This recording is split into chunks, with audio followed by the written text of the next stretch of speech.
And we are live, coming to you on your TVs in Texas and Louisiana, as well as streaming around the world on X, LinkedIn, YouTube, Facebook, and the rest of them.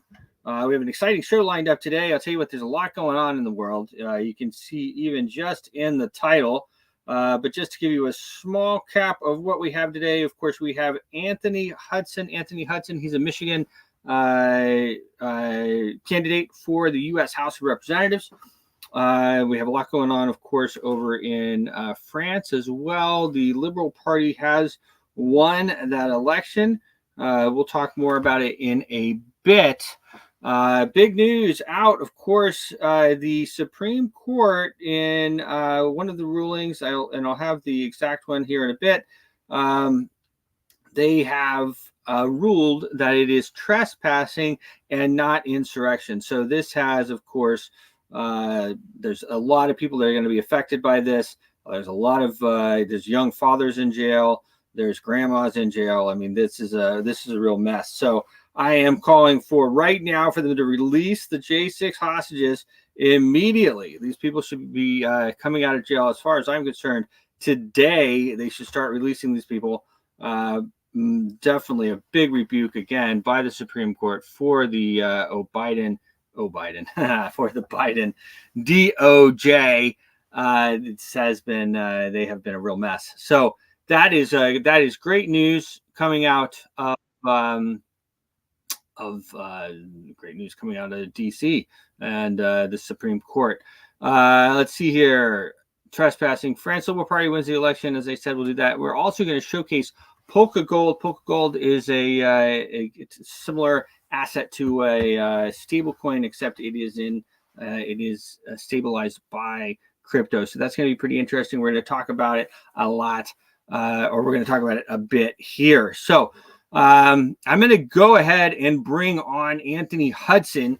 Anthony Hudson is a Michigan congressional candidate. I think District 8. Is that right, sir? That is correct. District 8. Yes, sir. Well, good morning to you. Thanks for joining. I know it's been I hope we kind of went by a fun Independence Day week, and we're right back at it in the heat.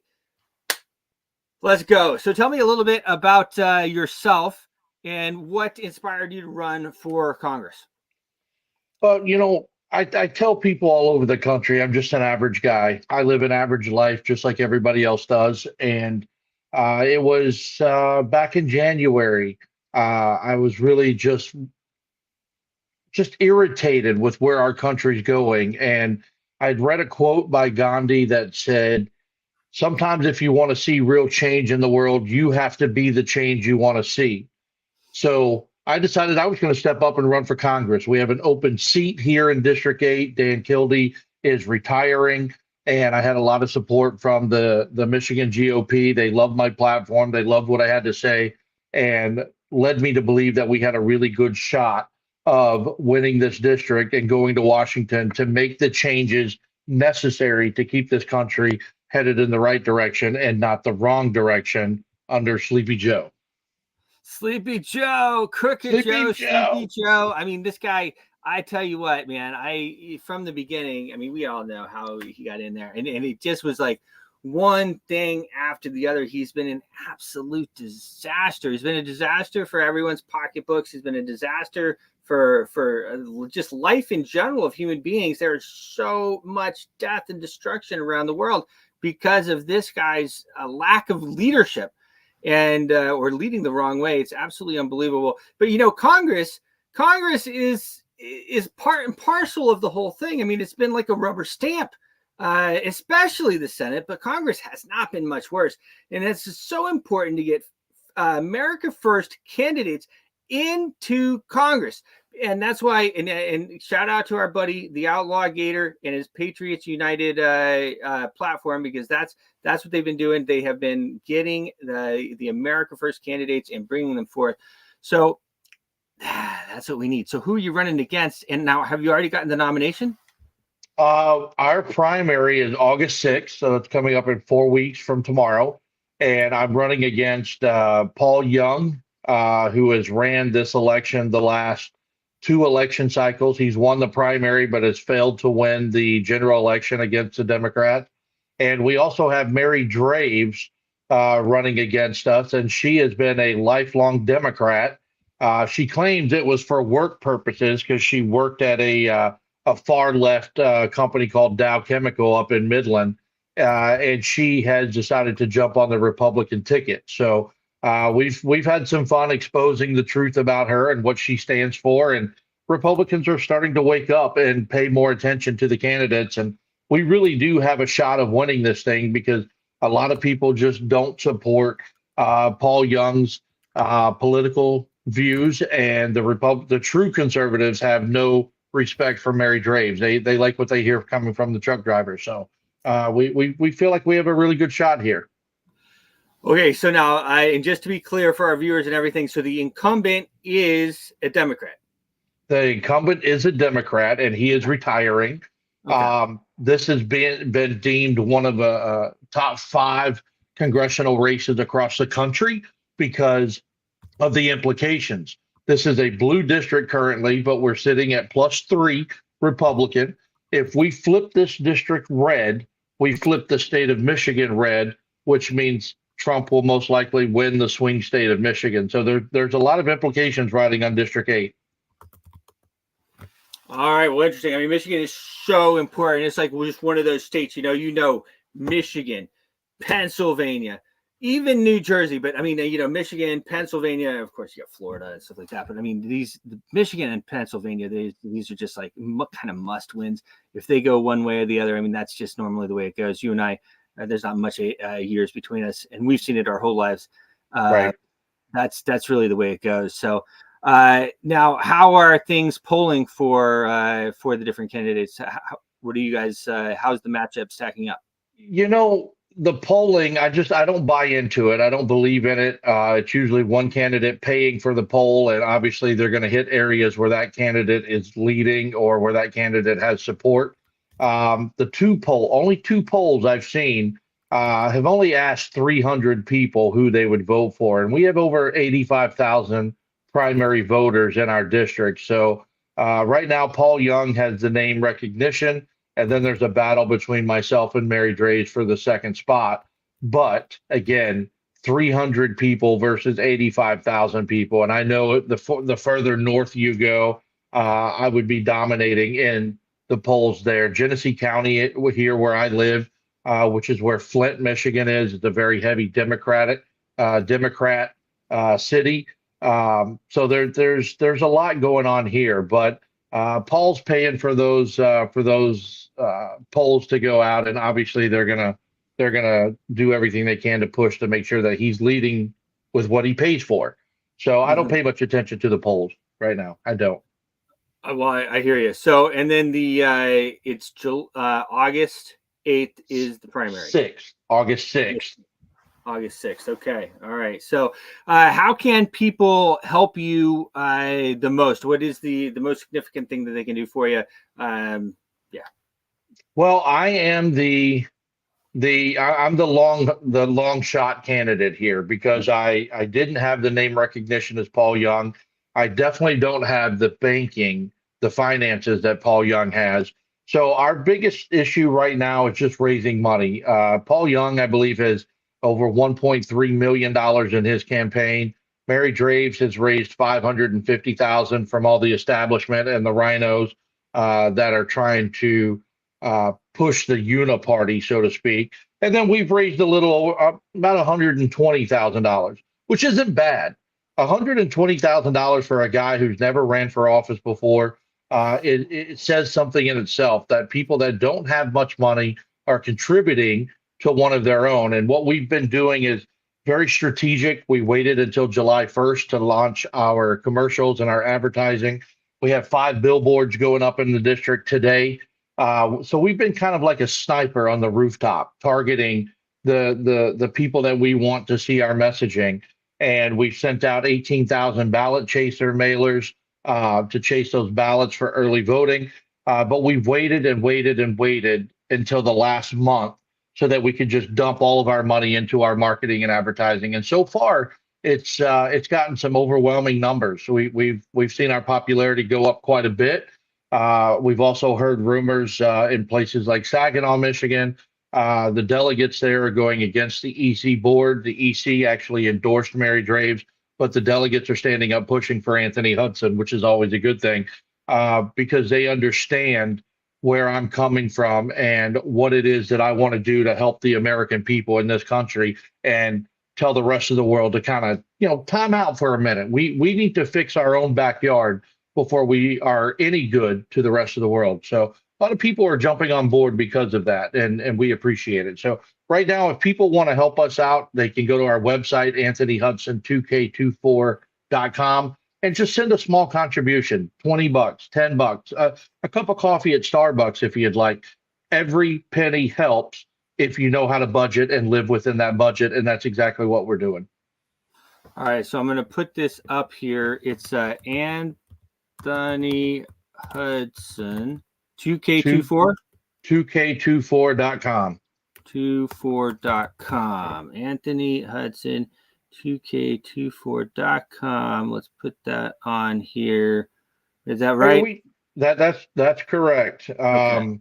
And we tell everybody, if you go to Washington, D.C., and you're walking along the Vietnam Wall, adjacent to that on the other side is a Martin Luther King section there. And it says freedom is not free. And if we want to change what's happening in our government, we need to be able to stand up and be a part of that change. And if you can contribute $5, $7, or as much as you can, I don't want you to go broke. I don't want you to hurt your family or keep food off your table. But if you can contribute anything, it just goes towards our victory, because I feel like with what we've had and what we're doing, we've done a hell of a lot better with our money than what the other two candidates have been doing. Well, it's really interesting, because when you talk to people like yourself, right? I mean, it's like normal people, right? You say like normal things, like this, we need to get ourselves together here at home before we start running out to save the world. We right. need to, we need to do this, do that. We need to do fiscal responsibility. We need to, these guys are out of control. And then you talk to these people here in Washington, and man, it's like everyone's out to lunch. And I don't know, I've been saying it for years. I don't know what happens in between the time people get elected and the time that they get sitting in their seats. But I can tell you what it is, and it's the power and the greed and the money that they're getting to be in those seats. And people will say, "Oh, well, what makes you any different, Anthony? What tells us that you go from being a truck driver to Washington to get up on Capitol Hill? What ensures us that you're not going to turn into one of them?" And I tell people all the time, here in Michigan, I was offered $500,000, a brand new vehicle, and a fuel card from one of our big three, Ford, Chrysler, or General Motors. I can't tell you which one, but I was offered $500,000 and the other perks. And I said to them, what do you want in return? Why are you giving me this money? And they said, because we want you to push the electric vehicle movement. We need to sell more electric cars. And I put my hands up and I said, I'm out. I'm done. I'm not doing it. A guy that grew up in a mobile home in Texas, who made his way to Michigan through a divorce to be a father to his children, just turned down $500,000 from the auto industry because I don't believe in forcing the American people to have to buy electric vehicles. I'm not going to buy one. I'm going to keep my Hemi and my Dodge Ram. I'm going to keep my Milwaukee 8 engine and my Harley. I'm going to continue to live with freedom to make my own choice on how I spend my money. And that's how I want the American people to live. So obviously, I'm not going to take money from someone or a corporation to push an agenda that's not going to help the American people. And I think when these people like AOC, they get into office, or Rashida Tlaib get into office, who have no business being in office. Neither one of these women should have ever been elected now that we see who they really are. They get in there and they're hungry for more and more power. They're getting paid a great deal of money to push a specific agenda. And they don't want to lose that. They don't want to go back to working 9 to 5 like the average American. I have no problems doing it. I've done it my entire life. I've been pushing this country in the right direction forward for 21 years behind the steering wheel of a semi. Now I want to go to Washington, D.C. and continue to push the country in the right direction by voting and writing legislation that help the people, not hurt the people. And if I take that lobbyist money, then I'm bought and paid for, and I'm hurting the American people. So we're not going to do that.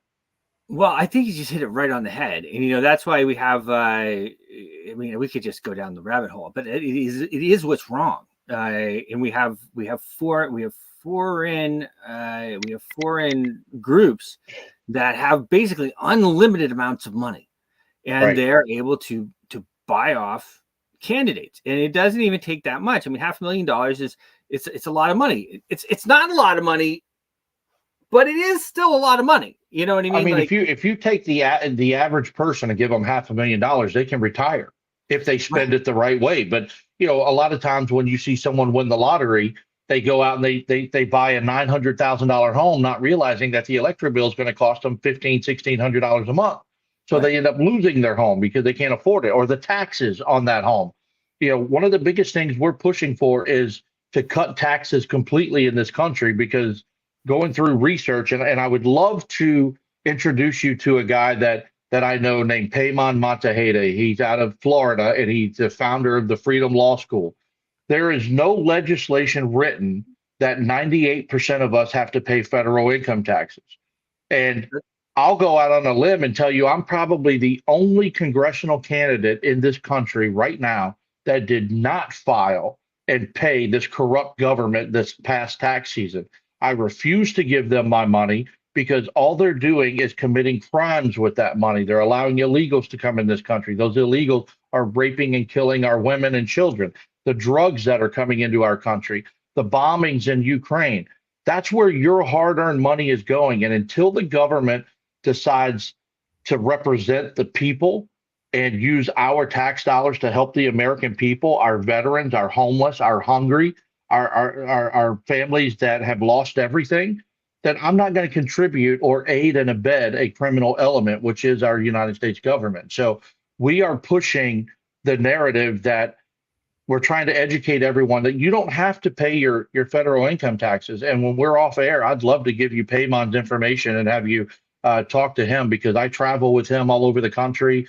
I've been getting name recognition, talking about this, talking about my candidacy, and the fact that when I'm in office, I will support Donald Trump in just killing the IRS, getting rid of the Department of Education, getting rid of the FBI and the corrupt DOJ, because our government is so big that they feel like they can control us with fear. The United States Constitution says we the people. Those are the first three words. We the people should govern this country, and we do that by cutting the head off the snake, shrinking the size of government so that we can control them once again. And when we do that, we will have success, and we will have a bright, shining future ahead of us. So if someone's got to be the tip of the sword, I'm willing to be that, but that means nothing. The strength of the sword is the actual blade itself, which is all the people who get in line and follow you. That's what I'm trying to build. I'm trying to build the steel behind me so that we can go help Donald Trump fix this country and stand up against the corruption. Yeah, well, I tell you, you're absolutely correct. I don't know how much you watch the show, but I mean, I talk about it all the time.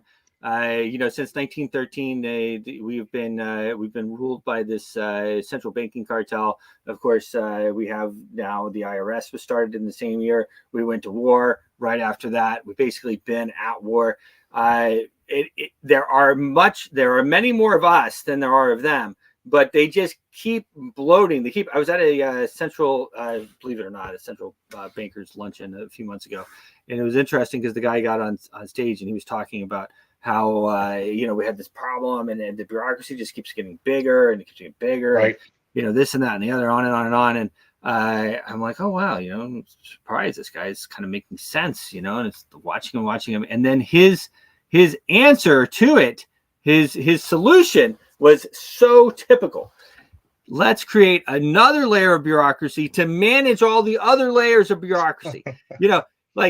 It's like crazy, but nobody ever wants to be that guy that is the jobs loser, right? Because at first you're going to lose the jobs. At first it's going to be, boom, you're gonna lose a bunch of jobs, but then you're gonna have real growth because Right. we get real growth from the private sector, from innovation and everything else. Well, Anthony, Absolutely, and you hit on something. You said because we have the numbers. yeah, If you go back, A Bug's Life, it's a cartoon movie, and there's a segment in that movie where there's a big whatever he is, a big ant or whatever, and he throws a rock at one of the other guys and goes, "Does that hurt?" And the guy laughs it off and says, "No." He throws another one, goes, "Well, what about that?" And he goes, "No." And what, are you kidding me? He opens up the tunnel and all these rocks come flying out of this tunnel. And he goes, each one of these rocks represents those little bitty ants up there. And if they figure out that they have the numbers, it's the end of life for us. And that's kind of where we're at with government. Government is depending on the fact that they control us with fear. And if we ever wake up, if we ever come together, 330 million Americans against 1,500 elected officials, they don't have a chance. The problem is the American people are so brainwashed and so scared of the American government that they don't want to. They'll talk in shadows and secrets in the dark, but they won't come to the front and center stage. I'm coming to the front and center stage. I don't care what they think. What I care about is the American people. And we have the numbers. Where are they going to put us? Our jails are overflowing with innocent people now. So where are they going to put us? They can't put us all in jail. I mean, everybody is so scared after January 6th to come to Washington, D.C. And I mean, I get it to a point, but like, guys, what are you going to do? You're just going to be a slave the rest of your life. And forget you. What about your kids and your grandkids? You gotta leave this for them, and it's really, so yeah. We've been educating people all over the country with a simple definition. We ask people, what is freedom to you? What does freedom mean to you? And you get all kinds of answers. But the definition of freedom is one's ability to think, act, say, and do as you wish without the feeling of enslavement. Do you feel enslaved? Because I know I do. Every time I get up and go to the grocery store and pass all those cameras on the red lights, they're watching me. Anytime I get on my cell phone, they're listening to me. If I get on my computer, they're watching where I go. And then when you're in the store, they have cameras monitoring you everywhere you go. It's like there is no privacy thanks to the Patriot Act. And what people need to understand is the government is very smart when they put these bills and acts together. The Patriot Act, the Equality Act. The Equality Act is what's coming up next. And for those who don't know, that is basically an attack on religious freedom in this country. And it's an attack on women. It puts boys in the girls' bathrooms legally. It puts boys against women in women's sports legally. We have to stop this. We have to make sure that we educate ourselves. They put the bill out there for us to read. We need to make sure we vote no against these things and not be persuaded by fancy words like the Patriot Act, which gave them the ability to monitor us and spy on us everywhere we go. And now we wish we could do it. It's been renewed over and over again. Even Trump. I mean, I'm a Trump guy. I've always been a Trump guy. And I don't know what they did, what kind of arm twisting they did in order to get him to renew it when he was in office. But I'll tell you this, if we have a bunch of guys like you in Congress that are backing him up, I don't know how much, there's a lot less arm twisting that can go on. And so that's what we really have to focus on. It has been great to have you on the show. I actually want to have you on the show again. Let's do it again. Absolutely. And I would love to, if you're willing, I'd love you to talk to the Freedom Law School. Their freedomlawschool.org is their website, and interview them and talk to them as well, because they will give you some phenomenal information about how the laws are written. And real quick before we go, it's all about the definitions of the terms used in the legislation. Like the United States in one article might mean residents of D.C., Guam, Puerto Rico, and other American-owned territories. But the next article, the United States would be identified as the 50 states. So if they don't list the 50 states in paying federal income tax, you don't have to pay the federal income tax. You don't work for the federal government. You have to pay attention to the definition. I think it'd be something you guys would enjoy hearing and learning about yourselves. So If you'd like that to happen, I can set that up for you. Yeah, let's set it up. I mean, it's something obviously David Icke and all these guys. I'm familiar. That's it's people just need to know the truth, and we can't be afraid to broadcast it or put it out there. We the people hold the purse strings. If we stop paying the government will be forced to either change the way they spend the money, or they'll be forced to bend the knee and actually serve the American people. We control that. Well, and if we don't want to go to jail, cut off their funding. Right. All at once. They can still dilute the heck out of us by just printing more money with the central bank, but it will have an effect for sure. Absolutely. It'll start, but then because we can just go into other things like crypto or whatever else. But go back to backing our money by gold and silver, like the Constitution says. Everybody wants to follow the Constitution. All supposed to be gold and silver. I know. We talk about it all the time. It's absolutely crazy. What people don't realize is, of course, a lot of people don't realize the gold standard didn't even start until 1900. It was actually gold and silver. Abraham Lincoln actually put us on fiat money. It's so many years ago that it's hard to get, and all of how everything actually happened, but it was fiat money. They could print whatever they wanted, however much they wanted to. Then they put us on the gold standard in 1900. That lasted like 20 years or something, 20, 30 years. 20 years, that's it. And now look at how much money we owe. I mean, the creditors want to gauge us based on our credit score, but yet Uncle Sam is behind by $34 trillion right now. So let's not go around waving the credit scores and credit flags, because we can never be paid back, because every dollar comes with about $3 or every $100 comes with about $3 attached as debt. And then that, of course, that US dollar is not only a debt instrument, but a tax instrument. Anyhow, go ahead. If we had all those hundreds of billions of dollars we sent Ukraine and sent it right towards our deficit, we'd actually make a dent in the thing. But we're wasting so much money all over the world that our debt continues to rise. We're not finding innovative ways to tackle the debt and bring it down. And we do actually have, in my camp, we have ideas that would actually make a difference, and those will be exposed in the near future. Awesome. Well, we'll follow up, you and I, and we'll talk some more. I'll have you on the show again, and I obviously would love to talk to your guys as well. Guys, go to Anthony Hudson 2K24.com and support the America First candidate here. It makes a big difference as well. Follow him on X at Anthony Hudson 2K24, right? Anthony it's A Hudson 2K24. Hudson 2K24. Pleasure, sir. Yes, sir. Have a great day. Talk soon. Yes, sir.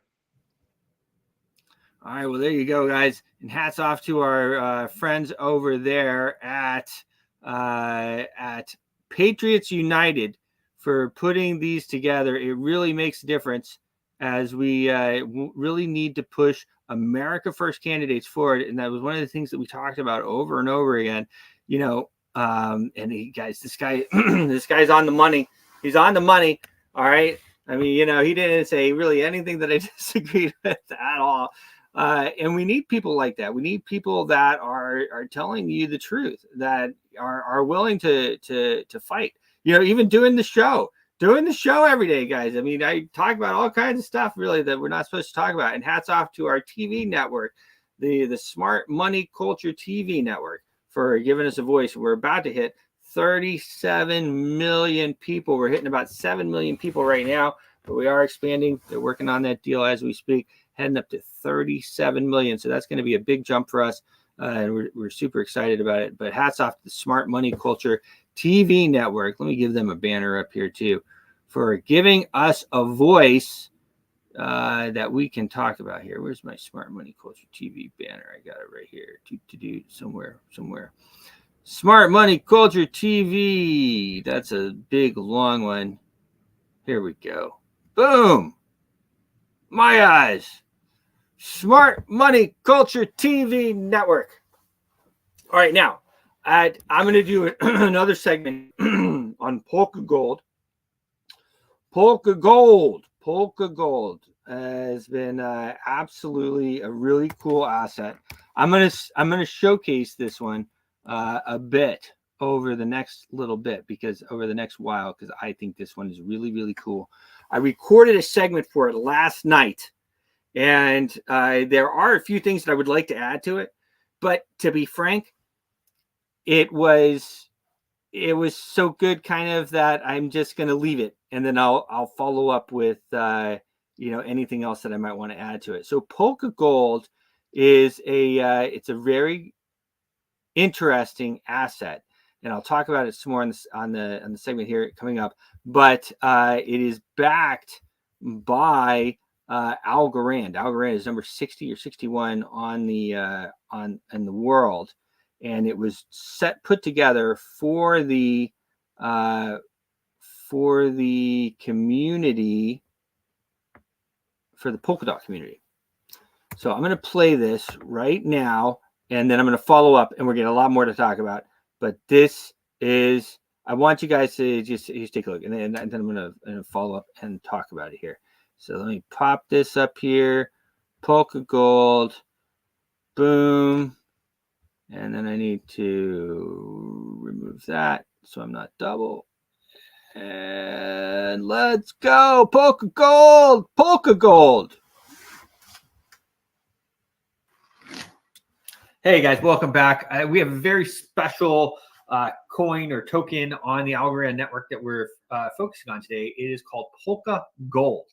And if you're one of the Polka Gold community members, you may have been chatting us in our previous broadcast about the Polka Gold. Check out Polka Gold. P Gold. Check out Polka Gold quite a few times. And we are finally getting around to highlighting Polka Gold on the Algorand network.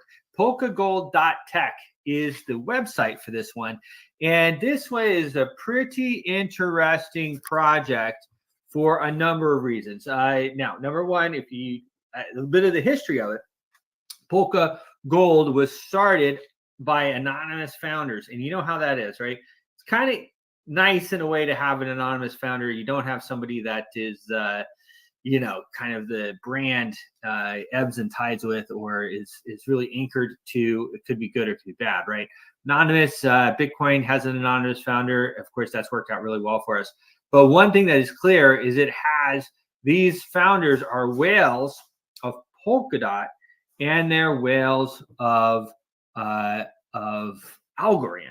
And they wanted to create an asset that they were able to hold, that wasn't Polkadot or it wasn't Algorand, because of course they all have a lot of that, but that would be worth something, and hopefully it would come up in value. So a number of interesting things about this one. That's one of them, or two of them right there. And then another thing is they locked all the liquidity up. So similar to mining or Bitcoin or some of the other OG type coins, where every coin has to be mined, and so there's a certain amount of electrical power and money that went into producing every coin. This Polka Gold is similar.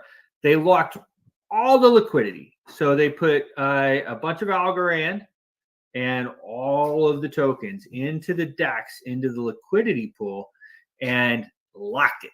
And it's locked free of a smart contract. And the only way to get Polka Gold is to buy it. Period. Now, the markets on some of the altcoins have come down a bit. Maybe a good entry point for a lot of these. Markets are emotional. Okay, Polka Gold sitting at about $1 million market cap right now, and have a great community.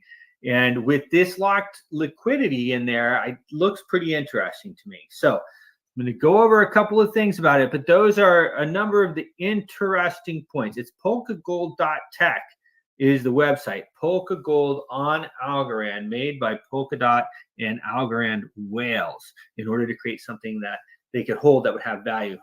So in theory, or maybe mathematically even, since everything is locked, this should be, not financial advice and all that good jazz, but this should be a safe asset, digital asset to hold, that should go up in value as Algorand increases in price, which most think that it should, and as the rising tide raises all ships. So as the markets go up, it goes up, and with that locked liquidity in there, it should be a fairly safe.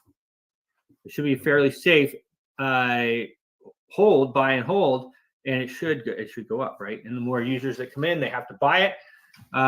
It is on Coin Store, which is an exchange, Coin Store, and as well, it's on a DEX. So I'm going to start to show you a few different things about it.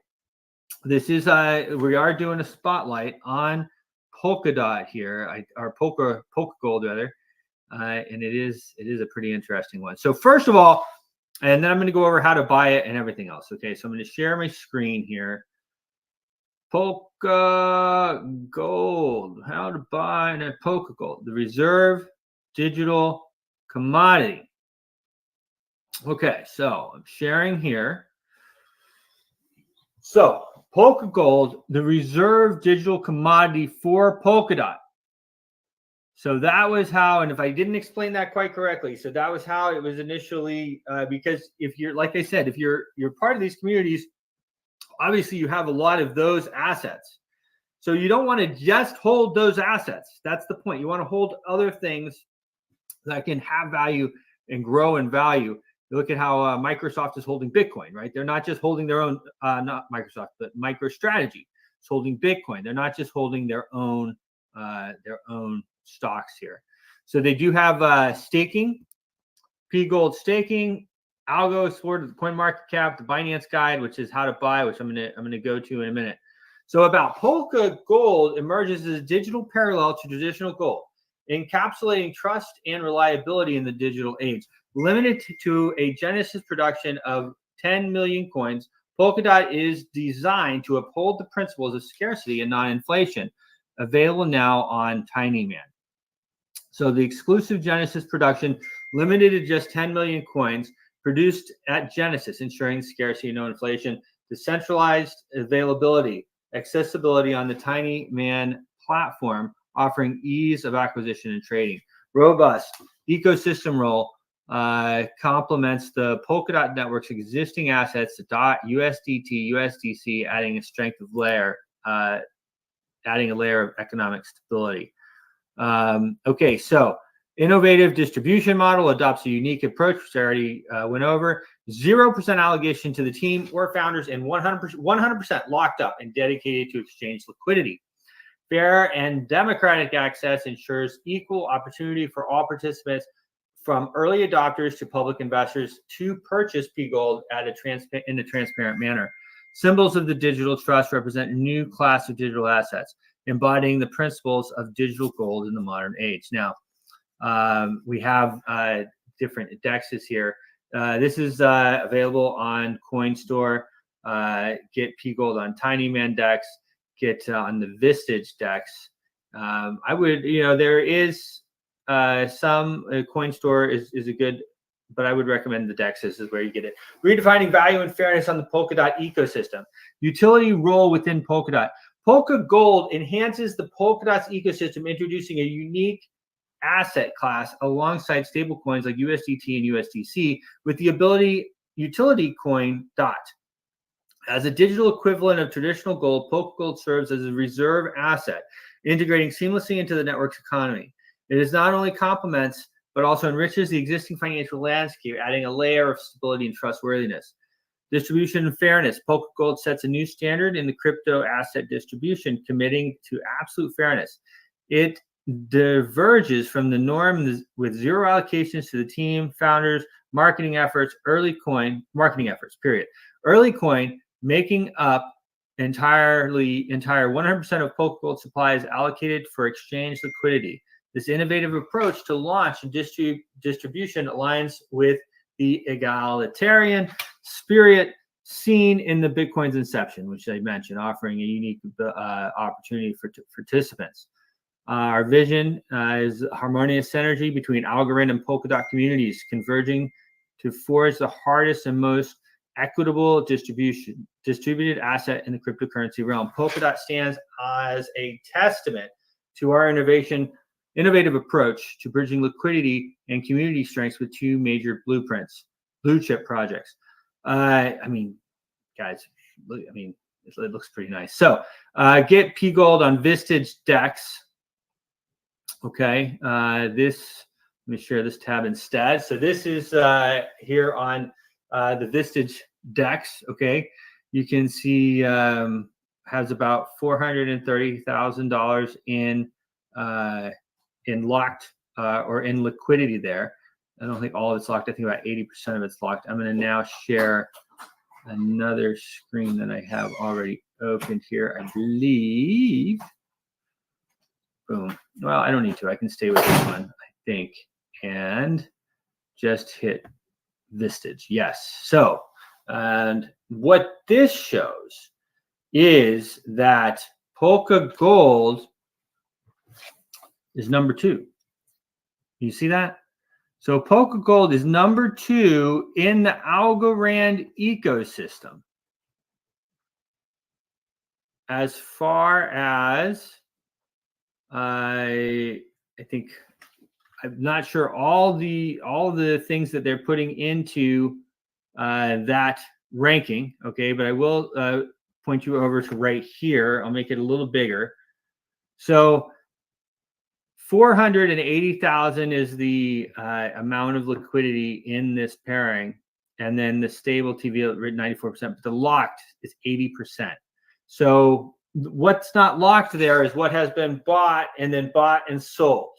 Okay, and then you can see the market cap here, 158. Okay, 158, and of which, yeah, there you go. So that's 158. That's the market cap. So number 2. So again, this is looking really strong here to me. Okay, we have a strong community, we have a strong team, and community is what a coin is all about. Polka Gold. They kept talking to us until we put them on here. So easiest way to buy your Polka Gold is to head on over to Coinbase. Most of you probably have a Coinbase account, or you have one of the other accounts, okay? And buy yourself some Algorand. Now, you can go ahead and set yourself up on the wallet, which the wallet is, let me just, the wallet is the Para Algo wallet. Okay. Now the Para Algo wallet,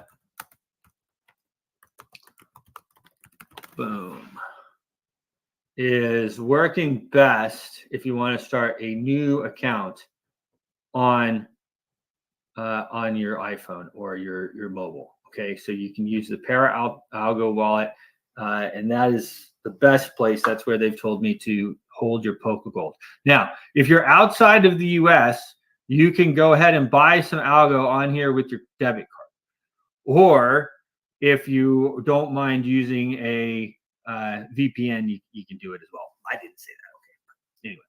Anyway, you can buy it right here. Or, as I was saying before, you go to Coinbase, you buy some Algorand, you send it over to your Para wallet, and then you can add the Polkadot and you can buy it right there. You will need Algorand first. Okay, you will need Algorand first. So I think that this digital asset is a star. I think that it, not financial advice and all that stuff, okay? But to me, this project looks very strong, especially with the fact of the liquidity lock, especially with the fact of the merging of the two communities. Putting those two communities together obviously is very smart for a number of reasons, right? And that's why they did it. This is their coin market cap right here. Let me just make sure I have my tab on here. This is their coin market cap. Slightly down today. They had a very good day yesterday. Most of the market is down today. and because it was up yesterday. But you can see here over the last week, up about 2%. And again, you have the market cap right there. Okay, 10 million polka gold. You can get some pretty easily right now. I also, if that's the month and then the year, you see it started just like a lot of these really, really low, and then it pumped up pretty high over here, and we're still way off that number, 35 cents. So 3x from the high here, or even 3 or 4x to the high, 45 cents. So that's that's pretty interesting. And here's the thing: it just started November 2023, so it's about 7 or 8 months old. And this is pretty interesting, guys. I think this one looks pretty interesting to me. It looks pretty interesting to me. I'm going to be highlighting it a bit more. I talked to our friends over at the Tangem wallet. I asked them to please add polka gold, so we'll be working with them too. That's my highlight for today.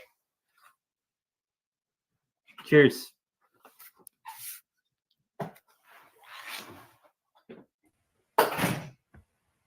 There you have it, guys. Polka gold.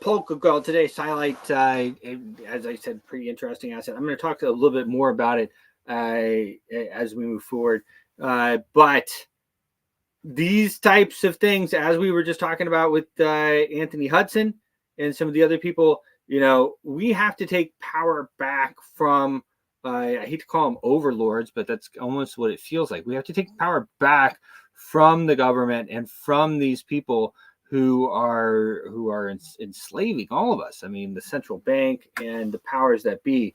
And one of the ways that we can do that, one of the most important ways, is the monetary revolution. I talk about the monetary revolution quite often. If you guys watch the show, I talk about the monetary revolution a lot, right?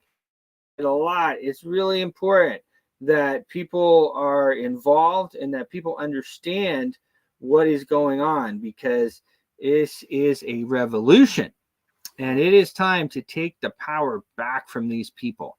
It's time to take the power back from these people, and we can do it together, and we can do it now, and that's what we want to do. So get involved. I mean, whether it's polka gold or whether it's something else, you're going to want to be involved. You're going to want to be involved. And as well, the US dollar is a tax instrument.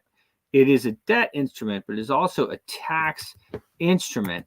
And as long as you're holding US dollars, you can be taxed indefinitely over and over and over again without any end in sight.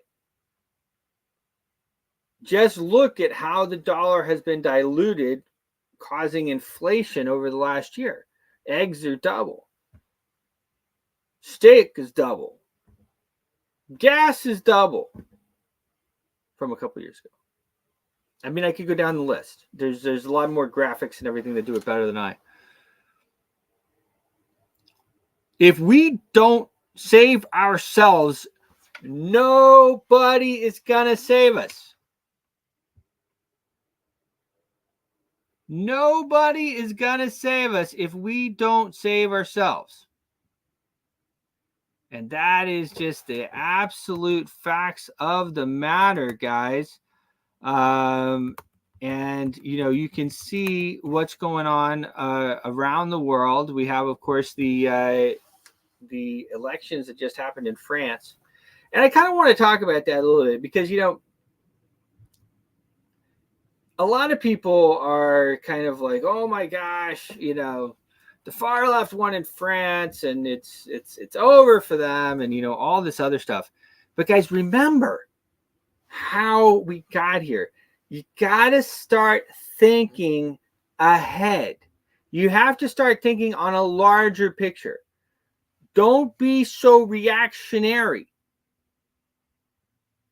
Because if all you ever are is reactionary, you're always reacting to somebody else that's thinking ahead. Central bank is thinking ahead. And who are those people? at the central bank? I ask you. Who are they? Do you know who they are? So the central bank conquered Europe pretty much without a shot. I'm sure there were a few shots, but not a war. And I spoke about it. I'm going to play that video one more time. I know I've played it a couple times. Families. And I talk about how the central bank conquered Europe. And this was like 25 years ago, guys. And what has happened since then? What has happened since then? Well, they opened up the floodgates, right? And they had all kinds of Europe. Let's see here. I'm trying to find my video. They've had all these they've had all of this migration. And so who's been in control? Who are the people that have been in control?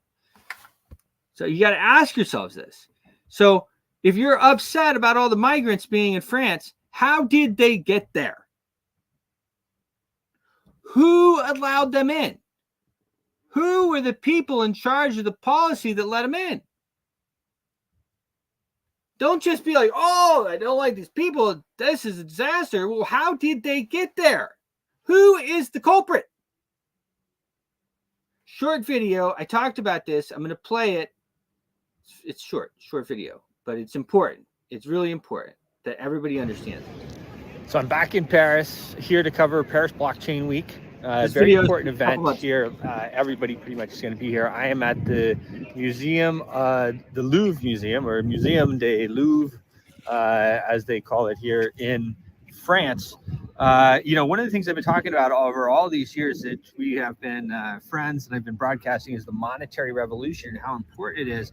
What I wanted to touch on is, of course, I'll cover a lot of things over the next few days. I'll talk to a lot of people and bring you a lot of very interesting projects and technology and everything else. But the underlying message that I always have is the monetary revolution.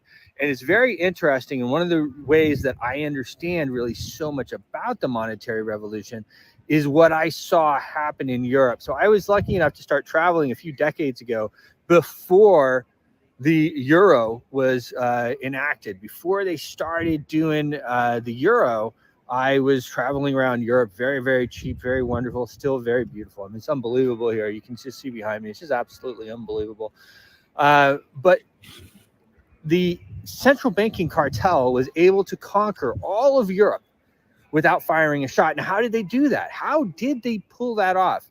It was very simple. And understanding this and seeing it happen is really important. It's something I want you guys to understand as well. I know many of you probably do. They did it with the currency. It was very simple. So they said, come on to our currency. Come on to our currency. We'll give you free money. We'll finance the things that you want to finance. Is really the same way as well. The U.S. got on the Federal Reserve System. We were having issues there, and the central bank said, no problem. We'll bail you out. We'll give you all the money that you need. Okay. And then in the dark of night, they passed the Federal Reserve Act. So now we have a privately held central bank. But back to Europe and what happened here and what I witnessed happened here. It was the slow boil like we experience all over the world, right? These people operate in decades and centuries. It's very interesting, really, how many decades and whatnot that it takes sometimes. I guess, though, I was fairly quick, but they started, okay, we'll give you free money. We will finance what you want. Just come on to the euro. Come on to the euro system. And this euro, of course, is paper money, right? They can print whatever they want of it. And remember, the central bank doesn't produce anything other than paper money. I mean, obviously, they make the monetary policy, interest rates, stuff like this. There's some market making that goes on there. But overall, it's not like they're producing anything really that makes money. It's like the government. The government really doesn't make money. They're not good at making money. So when the central bank says that they're going to pay for stuff, all they're doing is diluting you in order to pay for it. So they'll print up more money. They'll pay for whatever you want. They'll pay for their enormous salaries, as well as everything else that they do. They'll pay for all types of wars and government spending and everything like that. But all they're doing is taking it from you. There's no real value there. And then once that they have the people on the dole, they're able to then put people in power and, of course, influence policy, right? So now you have a situation where everybody's beholden to the central bank. You have pretty much all of Europe on this euro system, and now they have a new government. And what is that new government? Of course, they have a parliament and they have blah, blah, blah, and everything else, but the new government is the central bank. That's who is in charge, and that was how they were able to take over the entirety of Europe. And they did it by stealing the people's money slowly. They stole it slowly, so it wasn't so obvious for everybody. And at first it was so nice, and they had, this and that and the other. But now you go to Europe, it's much more expensive. And they're doing the same thing that we do. They just print up more and more money. And when they print up more and more money, that, of course, dilutes your holdings and makes you worth less. And that's the way it works. It's the biggest scam in the world. They've done it very successfully over almost all of these countries. Russia still doesn't use a central bank. And as well, we have Syria that doesn't use a central bank. Gaddafi tried it. They killed him. But yeah, pretty interesting. And that's how Europe fell without a shot. There is a central government, obviously, now in Europe. You have the European Union. And they are in charge. They're in charge of all of these countries. And the central bank, the European Central Bank, is in charge of them.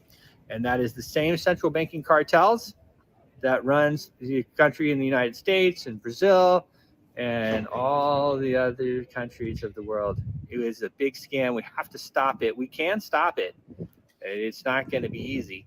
But we'll talk about it more on the show tomorrow, on the Impact Money Show. We're going to bring you a lot of great interviews. We're super excited about it here to be at Paris Blockchain Week. Back in Paris, beautiful Paris. I mean, absolutely is just unbelievable place. Paris is so beautiful. See you soon. Well, there you have it, guys. So I just recorded. Along my life, I've realized that every once in a while, when you're having a moment of clarity, to pick up the phone and record, because it's important to just get it out there. And although maybe it's not the perfect explanation, but there it is. It's right there. That's how it happened. And then I just put out a post. Then ask yourself, like, so who are these people? Be honest with yourself. Who are these people? I just put out the post. Here it is right here.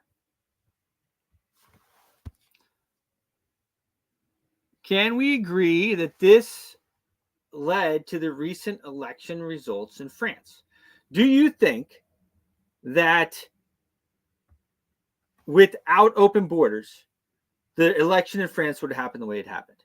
Do you think without all of those new people, newcomers, as Biden likes to say, do you think that the elections would have been the same?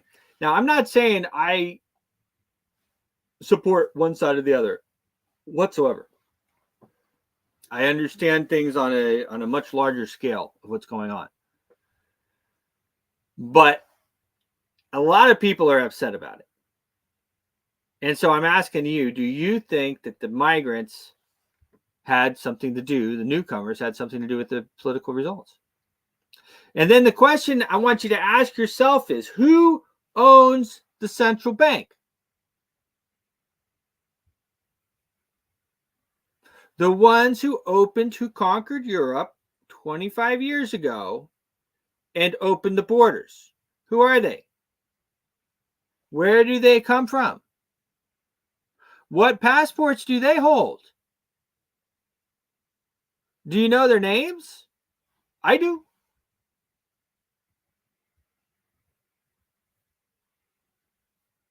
I know where they come from. Do you? And then do you think that that is important information to know? I mean, if you're very upset about how things are going in our country and in the world,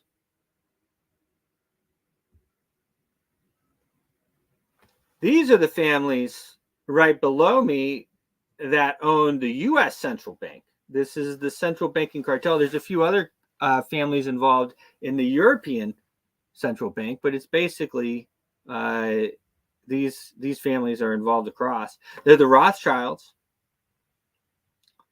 the Rockefellers, the Morgans, the Warburgs, Goldman Sachs, Lehman, Kuhn Loeb, Lazard, Israel Moses Schiff,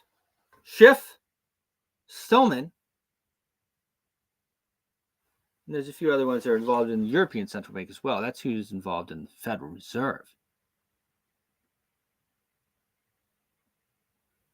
So I talk about this, and it's like our friend Anthony a little bit earlier when we were doing the show, and we all have to speak up. And trust me, it's easier not to do this. It's much easier not to speak up and not to do anything about it. But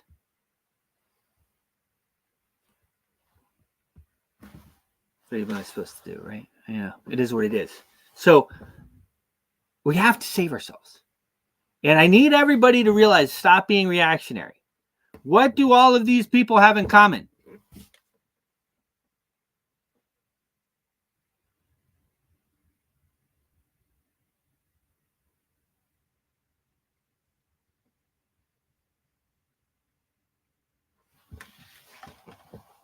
Why are they opening the borders?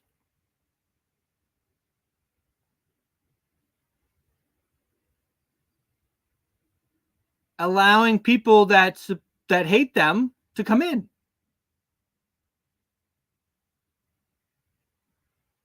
I mean, is it like a conspiracy? Do you think it's a conspiracy? And then if you don't think it's a conspiracy, then why? Why do these families who are extremely wealthy beyond your understanding and smart,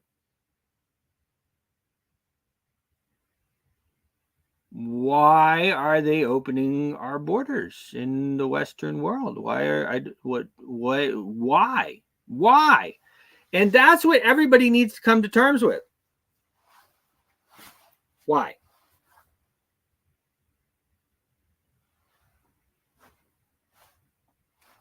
If it's not a conspiracy to take down the countries, to take power away from our families and our countries, then what is it?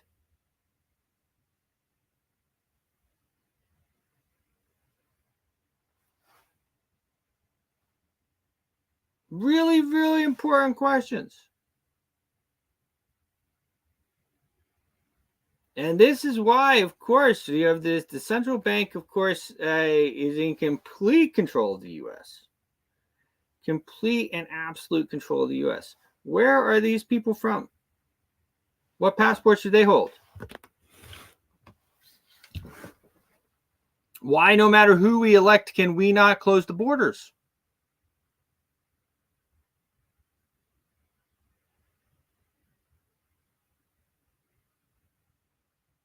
I'm going to say them again. So Rothschilds, the Rockefellers, the Morgans, the Warburgs, the Goldman Sachs, Lehman, Kuhn Loeb, Lazard, Israel Moses Schiff, Stillman, CF Schiff, Stillman. And these are the families who own the Federal Reserve. They're also involved, of course, this is the central banking cartel in the European Central Bank. And most of the central banks, there's only a few countries in the world that aren't controlled by the central bank. You have to realize, guys, if you print the money, you have absolute and complete unfettered ability to pay everybody off. Everybody. You print the money. And then everything that you want funded, you also make money on funding it. It is the biggest scam in the world. It is the biggest scam. There is not a bigger scam. Does not get bigger scam than this.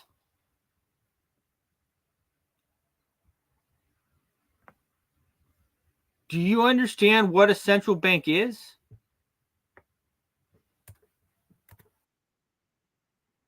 What is a central bank? What is a central bank? I'll tell you what a central bank is. But it's easier if I show you here. What is a central bank? So what is a central bank? A central bank is an institution that produces the currency of an entire nation. Based on historical precedent, two specific powers are inherent in central banking practice: the control of interest rates and the control of the money supply, or inflation. The central bank does not simply supply a government's economy with money, it loans it to them at interest. Then, through the use of increasing and decreasing the supply of money, the central bank regulates the value of the currency being issued. It is critical to understand that the entire structure of this system can only produce one thing in the long run: debt. It doesn't take a lot of ingenuity to figure this scam out. For every single dollar produced by the central bank is loaned at interest. That means every single dollar produced is actually the dollar plus a certain percent of debt based on that dollar. And since the central bank has the monopoly over the production of the currency for the entire country, and they loan each dollar out with immediate debt attached to it, where does the money to pay for the debt come from? It can only come from the central bank again, which means the central bank has to perpetually increase its money supply to temporarily cover the outstanding debt created, which in turn, since that new money is loaned out at interest as well, creates even more debt. The end result of this system without fail is slavery, for it is impossible for the government and thus the public to ever come out of the self-generating debt. At this time, the dominant families in the banking and business world were the Rockefellers, the Morgans, the Warburgs, the Rothschilds. And in the early 1900s, they sought to push, once again, legislation to create another central bank. However, they knew the government and public were very weary of such an institution, so they needed to create an incident to affect public opinion. So, J.P. Morgan, publicly considered a financial luminary at the time, exploited his mass influence by publishing rumors that a prominent bank in New York was insolvent or bankrupt. Morgan knew this would cause mass hysteria, which would affect other banks as well. And it did. The public, in fear of losing their deposits, immediately began mass withdrawals. Consequently, the banks were forced to call in their loans, causing the recipients to sell their property, and thus a spiral of bankruptcies, repossessions, and turmoil emerged. Putting the pieces together a few years later, Frederick Allen of Life magazine wrote, "The Morgan interests took advantage to precipitate the panic, guiding it shrewdly as it progressed." Unaware of the fraud, the Panic of 1907 led to a congressional investigation headed by Senator Nelson Aldrich, who had intimate ties to the banking cartels and later became part of the Rockefeller family through marriage. The commission, led by Aldrich, recommended a central bank should be implemented so a panic like 1907 could never happen again. And in 1913, with heavy political sponsorship by the bankers, Woodrow Wilson became president, having already agreed to sign the Federal Reserve Act in exchange for campaign support. And 2 days before Christmas, when most of Congress was at home, the Federal Reserve Act was voted in, and Wilson in turn made it law. A world banking system was being set up here, a superstate controlled by international bankers, acting together to enslave the world for their own pleasure. The Fed has usurped the government. Now, the public was told that the Federal Reserve System was an economic stabilizer, and inflation and economic crises were a thing of the past. Well, as history has shown, nothing is further from the truth.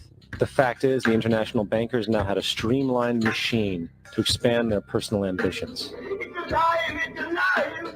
It's alive! For example, from 1914 to 1919, the Fed increased the money supply by nearly 100%, resulting in extensive loans to small banks and the public. Then, in 1920, the Fed called in mass percentages of the outstanding money supply, thus resulting in the supporting banks having to call in huge numbers of loans, and just like 1907, bank runs, bankruptcy, and collapse occurred. Over 5,400 competitive banks outside of the Federal Reserve System collapsed, further consolidating the monopoly of a small group of international bankers. Privy to this crime, Congressman Lindbergh stepped up and said in 1921, "Under the Federal Reserve Act, panics are scientifically created. The present panic is the first scientifically created one, worked out as we figure a mathematical equation." However, the panic of 1920 was just a warm-up. From 1921 to 1929, the Fed again increased the money supply, resulting once again in extensive loans to the public and banks. There was also a fairly new type of loan called a margin loan in the stock market. Very simply, the margin loan allowed an investor to put down only 10% of a stock's price, with the other 90% being loaned through the broker. In other words, a person could own $1,000 worth of stock with only $100 down. However, there was a catch to this loan. It could be called in at any time and had to be paid within 24 hours. This is termed a margin call, and the typical result of a margin call is the selling of the stock purchased with the loan. So, a few months before October in 1929, J.D. Rockefeller, Bernard Baruch, and other insiders quietly exited the market. And on October 24, 1929, the New York financiers who furnished the margin loans started calling them in masse. This sparked an instantaneous, massive sell-off in the market, for everyone had to cover the margin loans. It then triggered mass bank runs for the same reason, in turn collapsing over 16,000 banks, enabling the conspiring international bankers to not only buy up rival banks at a discount, but to also buy up whole corporations at pennies on the dollar. It was the greatest robbery in American history. But that didn't stop there. Rather than expanding the money supply in order to recover from this economic collapse, the Fed actually contracted it, fueling one of the largest depressions in history.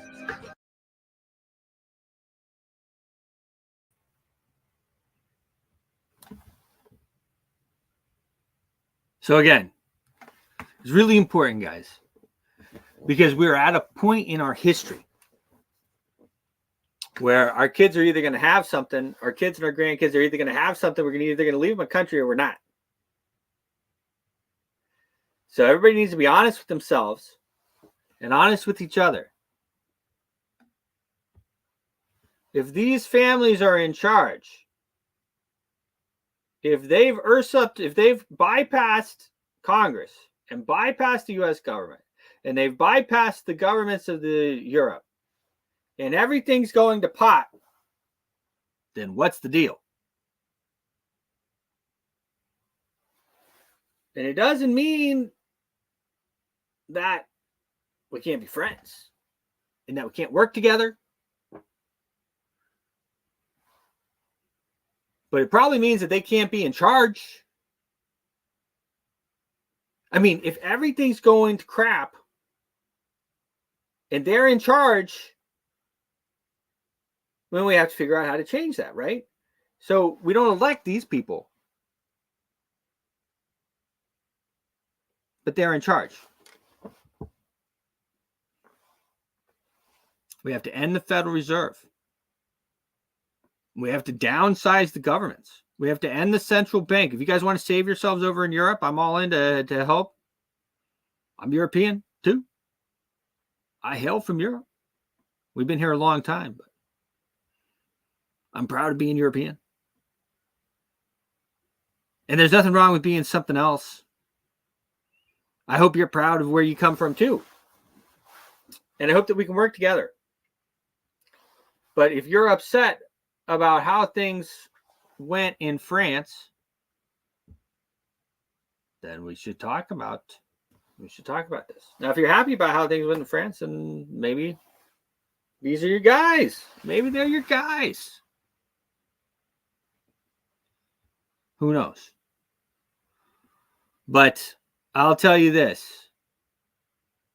We will not have freedom in this country until we end the Federal Reserve. We have to end the Federal Reserve. And I don't know about you, but I'm sick of being ruled. I am sick of being ruled. Are you sick of being ruled?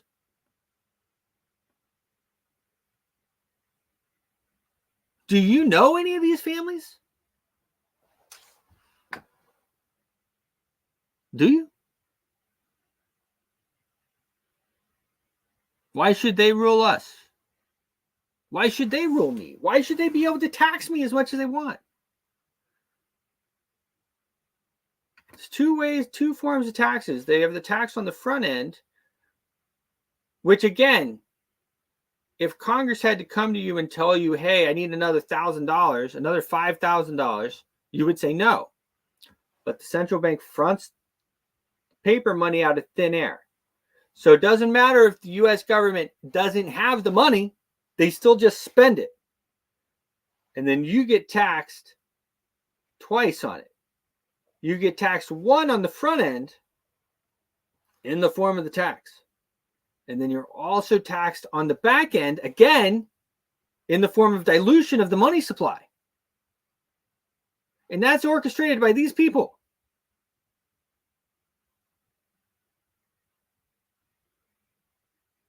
I don't think that's a good deal. Do you think that's a good deal? And that's why things like crypto, Bitcoin, have been so successful. That's why. Because they can't inflate Bitcoin. And of course, we did a focus on Polka Gold today. Polka Gold is similar. 10 million coins. Don't inflate them. It's also backed. It's backed. Liquidity locked by Algorand tokens. So it should ride up pretty nicely. But those types of things, gold, silver, digital assets that are ruled by math and code, these are things that they don't control. And that's one of the reasons why after they decided that they couldn't stop Bitcoin, they just went ahead and pumped it up as much as they could, bought as much as they could. Now the central bank, through the ETFs and everything else, they own so much of it that it's very easy to control Bitcoin. Control the price of. Not easy to control. You can still buy it and hold it, and they can't take it. They can't seize it, freeze it, or anything like that. It's like first time in the history of the world something like this has happened. Okay, but they own so much of it that they can pretty much control the price now, and they can control the price with paper Bitcoin. They're holding so much Bitcoin, your Bitcoin, the people's Bitcoin. They're not even holding their own Bitcoin. They're holding Bitcoin that was bought by the people. The people get paper Bitcoin. And then they're able to crash the commodities markets. They're able to crash Bitcoin with paper Bitcoin. And they're not even holding the Bitcoins. They are holding the Bitcoins, but they're holding your Bitcoins. You own them through the ETF or something.